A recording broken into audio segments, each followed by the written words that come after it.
បាទជំរាបសួរបងប្អូនទាំងអស់គ្នាយើងចូលមកដល់វិញ្ញាសាទី11ហើយណាបាទអក្សរសាស្ត្រខ្មែរប្រភេទគុយ CM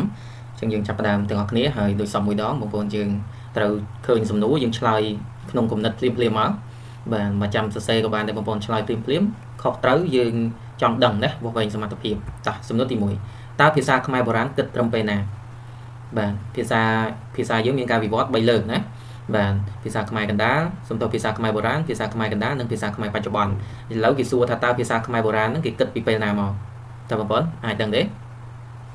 អូខេចម្លើយគឺគេគិតចាប់តាំងពីកំណត់ជនជាតិខ្មែរយើងរហូតមកដល់សតវត្សទី15ណាសតវត្សទី15បន្តតើភាសាខ្មែរកណ្ដាលគិតត្រឹមពេលណាវិញបាទភាសាខ្មែរកណ្ដាលគេគិតពីពេលណាដល់ពេលណាបងប្អូននិយាយចេះស្រួលយល់ណាតោះសូមឆ្លើយបាទគេគិតពីសតវត្សទី16ដល់សតវត្សទី19ណាបន្តសំណួរទី3តើភាសាខ្មែរបច្ចុប្បន្ននេះគិតត្រឹមពីពេលណាមកអញ្ចឹងភាសាយើងវិវត្ត3លើកហ្នឹងណាបាទភាសាខ្មែរបុរាណភាសាខ្មែរកណ្ដាលនិងភាសាខ្មែរបច្ចុប្បន្នឥឡូវភាសាខ្មែរបច្ចុប្បន្នគេគិតត្រឹមពេលណាមកចម្លើយ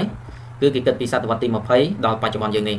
បាទអញ្ចឹងបងប្អូនឆ្លើយត្រូវទេឥឡូវយើងទៅសំណួរទី4ក្នុងសម័យអាណាព្យាបាលបារាំងតើភាសាខ្មែរបានរត់ទៅពួនសង្ងំនៅឯណាបាទសម័យបារាំងតើភាសាយើងរត់ទៅពួនសង្ងំនៅឯណាឬក៏ទៅជ្រកកោននៅឯណាបងប្អូន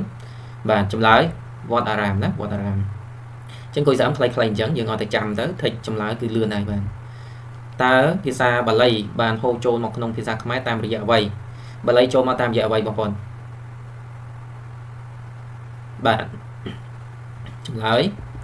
គឺតាមរយៈព្រះពុទ្ធសាសនាហិនយានមិនមែនមហាយានទេណាហិនយានឬក៏ថេរវាទឥឡូវយើងទៅសំណួរបន្ទាប់ទី6តើភាសាសំស្ក្រឹតហូរចូលមកក្នុងភាសាខ្មែរតាមរយៈអ្វីតើបងប្អូនសូមឆ្លើយ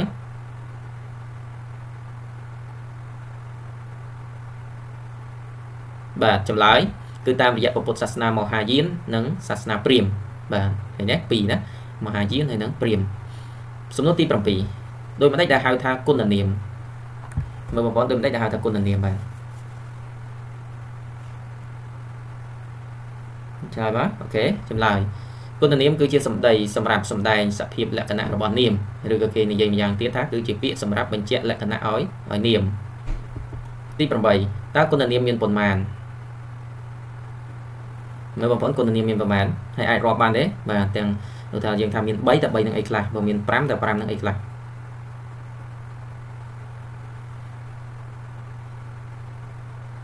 បាទចម្លើយគុណនាមមាន2ប្រភេទគឺគុណនាមប្រក្រតីនិងគុណនាមកំណត់ត្រូវទេបងប្អូនទី9តើគុណនាមប្រក្រតីជាអ្វី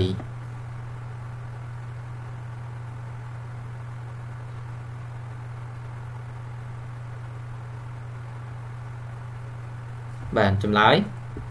គុណនាមប្រក្រតីគឺជាគុណនាមដែលប្រាប់លក្ខណៈធម្មតាឬក៏ទូទៅរបស់នាមសំណួរទី10តើគុណនាមកំណត់ជាអ្វីបាទគុណនាមកំណត់ជាអ្វីដែរបងប្អូនអញ្ចឹងយើងដាក់ plan ខ្លួនឯងបងប្អូនមួយថ្ងៃយើងទិញ10សំណួរមួយថ្ងៃទិញ10សំណួរទៅសមត្ថភាពយើងកើនឡើងហើយបាទហើយយើងទៅមុខយើងកុំភ្លេចរំលឹកផងថ្មីចាស់អញ្ចឹងណាបាទដើម្បីកុំឲ្យទៅតែថ្មីភ្លេចអាចាស់វិញណាបាទចម្លើយគុណនាមកំណត់គឺជាគុណនាមសម្រាប់បាទប្រាប់ឬក៏ការបង្ហាញសភាពចម្ងាយច្បាស់មិនច្បាស់ចិត្តឆ្ងាយជាដើមនឹងគុណនាមកំណត់គឺវាបញ្ជាក់ច្បាស់បាទអំពីសភាពលក្ខណៈបាទសភាពហ្នឹងគឺថាដូចថ្មីចាស់វែងខ្លីតូចធំអីចឹងណាបាទចម្ងាយបាទចិត្តឆ្ងាយបាទច្បាស់មិនច្បាស់ចិត្តឆ្ងាយទាំងអស់ហ្នឹងគឺជាគុណនាមកំណត់អញ្ចឹងយើងចប់ប៉ុណ្ណឹងបងប្អូនបាទខ្លីៗប៉ុន្តែមានប្រយោជន៍សម្រាប់យើងត្រៀមគុយស្អាមបងប្អូនយើងចង់កាន់តែច្បាស់អំពីសមត្ថភាពរៀន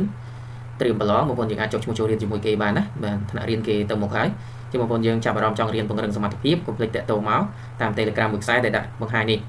បាទអ្នករៀនបញ្ជាក់ទៀតគឺឲ្យសភៅ6ក្បាល free យកទៅពង្រឹងសមត្ថភាពបន្ថែមហើយផ្ញើឲ្យមិនគិតថ្លៃទេលើពីហ្នឹងថែមកញ្ចប់ឲ្យជាច្រើនទៀតបាទហើយបងប្អូនយើងដែលមិនមានពេលវេលារៀនអាចយកជាវិញ្ញាសាទៅមើលក៏បានដែរណាបងប្អូនបាក់ឌុបដូចគ្នាដែរចង់បានឯកសារបាក់ឌុបអាចតាក់ទងសួរនាំបានអរគុណបងប្អូនយើងចាំជួបគ្នានៅវិញ្ញាសាបន្ទាប់ចង់រៀនឬចង់បានវិញ្ញាសាទាំងប្រឡងគ្រូទាំងប្រឡងបាក់ឌុបសូមតាក់ទងមក Telegram នេះបាទយើងជួបគ្នានៅវិញ្ញាសាបន្ទាប់